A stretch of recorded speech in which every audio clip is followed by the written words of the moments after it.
Ongole 33వ division పరిధిలోని Gandhinagar Sivaprasad colony సచివాలయంలో pension కోసం వచ్చిన వృద్ధులకు కొద్ది మందికి మాత్రమే ఇచ్చి మిగతా వారికి డబ్బులు లేవు తర్వాత రమ్మని చెప్పడంతో 33వ డివిజన్ తెలుగుదేశం పార్టీ డివిజన్ అధ్యక్షుడు నల్లూరు రవి ఆధ్వర్యంలో పెన్షన్దారులకు ఈ రోజే డబ్బులు ఇవ్వాలని సచివాలయ సిబ్బందిని డిమాండ్ చేశారు. తెలుగుదేశం పార్టీ నాయకులు గట్టిగా ప్రశ్నించడంతో మరలా డబ్బులు తెప్పించి పింఛన్దారులకు అందజేశారు. ఈ సందర్భంగా ఎండలో ఆకలితో అలమటిస్తున్న పెన్షన్దారులకు తెలుగుదేశం పార్టీ నగర సెక్రటరీ గంగవరపు కృష్ణమోహన్ ఆర్థిక సహాయంతో మంచినీరు, భోజన వసతి కల్పించారు. ఈ సందర్భంగా పెన్షన్దారులు తెలుగుదేశం పార్టీ నాయకులకు ధన్యవాదాలు తెలిపారు. కార్యక్రమంలో ఒంగోలు నగర ఉపాధ్యక్షులు మండే శ్రీమన్నారాయణ, గౌరవాధ్యక్షుడు Patiballa Venkateswarlu master, Telugu Desam party senior నాయకులు ఎద్దు శశికాంత్ భూషణ్ తదితరులు ప్రసంగించారు. కార్యక్రమంలో తురిమెళ్ల సాంబశివరావు, బూత్ ఇన్ఛార్జీలు ఎర్రజర్ల యలమంద, అప్పలనేని ప్రవీణ్, యోనా అంకయ్య, లింగయ్య మాస్టర్, నరసింహారావు మాస్టర్, వేటగిరి చంద్రబాబు తదితరులు పాల్గొన్నారు.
మేము తెలుగుదేశం పార్టీ తరఫున ఒంగోలు నగరంలోని 33వ డివిజన్ గాంధీనగర్ సచివాలయం దగ్గర ఉన్నాం. ఈరోజు ఇక్కడ ఉన్నటువంటి దారుణమైన పరిస్థితులు మనం చూస్తూ ఉన్నాం. వృద్ధులు, వికలాంగులు కానీ ఏదైనా పెన్షన్కి అర్హులుగా ఉన్నటువంటి వారు ఎవరైనా సరే వాళ్ళు పడుతున్నటువంటి పాటలు ఇక్కడ కళ్ళారా చూస్తూ ఉన్నాం. వీళ్ళు ఒక దుష్ప్రచారం చేస్తూ ఉన్నారు. ఏమనంటే తెలుగుదేశం పార్టీ వాళ్ళు ఇంటింటికి పెన్షన్ ఇచ్చే విధానాన్ని అడ్డుకున్నారు అని. మేము అడ్డుకోలేదు. ఇది ఎన్నికల కమిషన్, భారతదేశం సంబంధించినటువంటి ఎన్నికల కమిషన్ ఢిల్లీ నుంచి ఈ వాలంటీర్లు కూడా వైకాపా కార్యకర్తలు కాబట్టి వాళ్ళని పక్కన పెట్టి సచివాలయ సిబ్బంది 1,00,000కు పైగా ఉన్నారు, వారితో ఇంటింటికి పెన్షన్లు ఇప్పించమని చెప్పి ఇప్పించవచ్చు అని చెప్పి ఎలక్షన్ కమిషన్ చెప్పింది. ప్రతిపక్షాలు చెప్తా ఉన్నాయి. ఇది చెప్తా ఉన్నా కూడా జగన్మోహన్ రెడ్డి పెడచెవిని పెట్టి ఈరోజు సొంత చెల్లెలే చెప్తా ఉన్నారు, మా నాన్నను చంపింది జగన్మోహన్ రెడ్డి ఓటు వేయొద్దని చెప్తున్నారు. తోడబుట్టిన చెల్లెలు మా అన్న మోసగాడని చెప్పింది షర్మిల నిన్న. సునీతమ్మ గారు చెప్పారు, మా అన్నకు ఓటు వేయద్దు, మా నాన్నను చంపిందే జగన్మోహన్ రెడ్డి అతని బృందం అని చెప్తా ఉంది. మరి సొంత చెల్లెలు వివేకానంద రెడ్డి గారి మా హత్య కేసును అడ్డు పెట్టుకొని ఏ రకంగా 2019లో గెలిచాడో, కోడి కత్తి కేసు అడ్డు పెట్టుకొని ఏ రకంగా ఎన్నికల్లో గెలిచాడో, ఇప్పుడు 2024కి తెలుగుదేశం పార్టీ మీద చంద్రబాబు నాయుడు గారి మీద నెపం మోపుతూ వృద్ధుల ఊరికి ఇంటికెళ్ళి పెన్షన్లు ఇవ్వద్దని చెప్తున్నాడు చంద్రబాబు చెప్పి దుష్ప్రచారం చేస్తూ ఉన్నాడు. దీనికి తార్కాడు నిన్న జోగి రమేష్ మంత్రి నిన్న శివరాజకీయం చేయబోతే విజయవాడ తరివేశారు జోగి రమేష్ని. ఇది మాకు తెలుసు జరుగుతున్న అంశాలని మేము గమనిస్తా ఉన్నాం. ఎందుకు చంద్రబాబు నాయుడు మీద దుష్ప్రచారం చేస్తున్నామని. వాస్తవానికి కేవలం 1,900 కోట్ల రూపాయల నిధితోటి రాష్ట్రంలో ఉన్నటువంటి అందరికీ పెన్షన్లు ఇవ్వచ్చు. కానీ జనమందరూ ఇక్కడ ఉన్నటువంటి వృద్ధులు కానీ అందరూ కూడా గమనించాల్సిన అంశం, పెన్షన్దారులు కానీ 13,000 కోట్ల రూపాయలు చివరికి ఖజానా ఊడ్చిపెట్టేసి ఆయన అనుచరులు ఎవరైతే ఉన్నారో ఖజానాదారులు, ఖజానా నుంచి కాంట్రాక్టర్లు ఎవరు ఉన్నారో వాళ్ళందరికీ 13,000 కోట్ల రూపాయలు బిల్లులు చెల్లించుకున్నాడు. 13,000 కోట్ల రూపాయలు 20% బలవంతంగా కమిషన్స్ తీసుకున్నాడు కాంట్రాక్టర్ల దగ్గర నుంచి. 2,600 కోట్ల రూపాయలు కమిషన్ తీసుకున్నాడు. తన అనుచరులు ఎవరున్నారో, తన మనుషులు ఎవరున్నారో వాళ్ళందరికీ 13,000 కోట్ల రూపాయలు కాంట్రాక్ట్ బిల్లులు చెల్లించాడు. కేవలం 1,900 కోట్ల రూపాయలు వృద్ధుల పెన్షన్, వికలాంగుల పెన్షన్, మహిళల పెన్షన్ ఇవ్వడానికి మనసు రాలేదా జగన్మోహన్ రెడ్డి అని చెప్పి తెలుగుదేశం పార్టీ తరఫున ప్రశ్నిస్తా ఉన్నాం. 33వ డివిజన్లో ఈ సచివాలయంలో పెన్షన్లు పంచే కార్యక్రమంలో నిన్న ఒక 40 మందికి ఇచ్చి మళ్ళీ అందరినీ ఎండల్లో ఇంటికి పంపించారు. ఈరోజు ఉదయం మళ్ళీ అందరూ కూడా వృద్ధులంతా ఇక్కడికి వస్తే మళ్ళీ ఒక 20 మందికి ఇచ్చి మళ్ళీ ఇస్తామని చెప్పి మళ్ళీ 2 గంటలు ఎండలో నిలబెట్టి మళ్ళీ ఇప్పుడు వచ్చి ఇస్తున్నారు. ఇక్కడ ఈ సచివాలయంలో 14 మంది ఎంప్లాయీస్ ఉంటే ఇప్పుడు 3 మాత్రమే ఉన్నారు. ఎక్కడికి వెళ్ళారు అంటే సమాధానం లేదు. అదేవిధంగా ఇక్కడ మహిళా కానిస్టేబుల్ ఉన్నారు. ఇక్కడ వృద్ధులందరినీ కూడా లైన్లో నిలబెట్టి వాళ్ళ యొక్క కార్డులు తీసుకొని వాళ్ళ లైన్ ప్రకారం పిలిచి ఒక్కొక్కరికి ఇవ్వాల్సింది పోయి వాళ్ళ మహిళా కానిస్టేబుల్ కూడా ఇక్కడ లేనందువల్ల వృద్ధులందరూ కూడా ఒకరి మీద ఒకరు పడి తొక్కిసలాట చేసుకుంటున్నారు. దీనిని మేము ఖండిస్తున్నాము. అదేవిధంగా ఈ 33వ డివిజన్లో మా తెలుగుదేశం పార్టీ తరఫున ఇక్కడ ఉన్నటువంటి వృద్ధులకి ఎలాంటి అసౌకర్యం కలగకూడదని మంచినీళ్లు ఏర్పాటు చేయడం జరిగింది.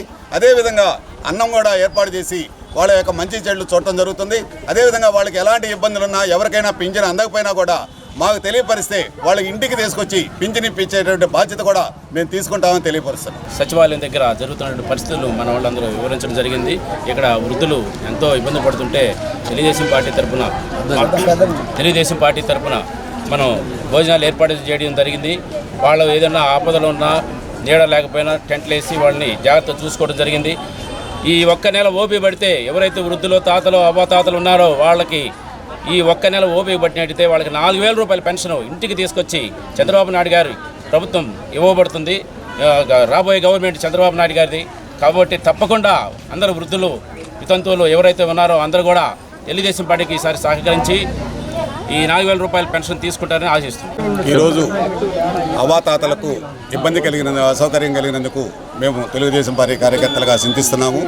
ఇది ఒక్క తెలుగుదేశం పార్టీ వాళ్ళు చేసినటువంటి కాదు, ఇది గవర్నమెంట్ వైడ్ నుంచి ఎలక్షన్ కమిషన్ నుంచి జరుగుతున్నటువంటి కార్యక్రమం. ఏ ఎలక్షన్లు వచ్చినా 2019లో చంద్రబాబు ముఖ్యమంత్రిగా ఉన్నప్పుడు ఎలక్షన్లు వచ్చినా, ఇవాళ 2024లో జగన్ ముఖ్యమంత్రిగా ఉన్నప్పుడు ఎలక్షన్లు వచ్చినా, రేపు 2029లో ఎలక్షన్లు వచ్చినా, ఎలక్షన్ల టైంలో ఎవరికి మంత్రులకు కానీ ప్రతిపక్షానికి కానీ వీటి మీద ఎలాంటి అధికారం ఉండదు. ఈ నిర్ణయం అనేది ఎలక్షన్ కమిషన్ తీసుకుంటుంది. అంతేగాని వాలంటీర్లు అనేది అటువంటిది ఎలక్షన్ కమిషన్ చెప్పిన నిర్ణయం. వాలంటీర్లు ఎవరిని కూడా దీంట్లో ఇన్వాల్వ్ చేయొద్దు. సచివాలయ ఉద్యోగుల చేతనే ఇంటింటికి పంపించి ఇవ్వమని చెప్పి తీసుకున్నటువంటి నిర్ణయం అనేది ఇది ఎలక్షన్ కమిషన్ నిర్ణయం. అదేవిధంగా మీరు ఈ ఒక్కసారికి సహకరించండి. రాబోయే గవర్నమెంట్ తెలుగుదేశం ప్రభుత్వంలో చంద్రబాబు నాయుడు గారు 4,000 రూపాయల పెన్షన్ ఇస్తారన్నారు. మీరు అందరూ కూడా ఈ ఒక్క 2 నెలలు మాకు సహకరిస్తే నెక్స్ట్ జూన్ నుంచి మీకు 4,000 రూపాయల పెన్షన్ వస్తుంది. అదేవిధంగా బీసీలకి, ఎస్సీలకి, ఎస్టీలకి కూడా 50 సంవత్సరాలకి 4,000 రూపాయల పెన్షన్ వస్తుంది. అదేవిధంగా మహిళలకు కూడా 19 సంవత్సరాల నుంచి 59 సంవత్సరాల వయసు ఉన్న వాళ్ళకు కూడా నెలకు 1500 రూపాయల లొప్పున సంవత్సరానికి 18,000 రూపాయల పెన్షన్ కూడా వస్తుందని చెప్పి తెలియపరుస్తున్నాం. కాబట్టి ఈ అసౌకర్యం అనేది తెలుగుదేశం పార్టీ వలన జరిగింది కాదు, ఎలక్షన్ వలన జరుగుతుంది అనేది కానీ ప్రతి ఒక్కరూ అవాతాతలు గమనించవలసిందిగా కోరుతూ సహకరించవలసిందిగా కోరుతున్నాం.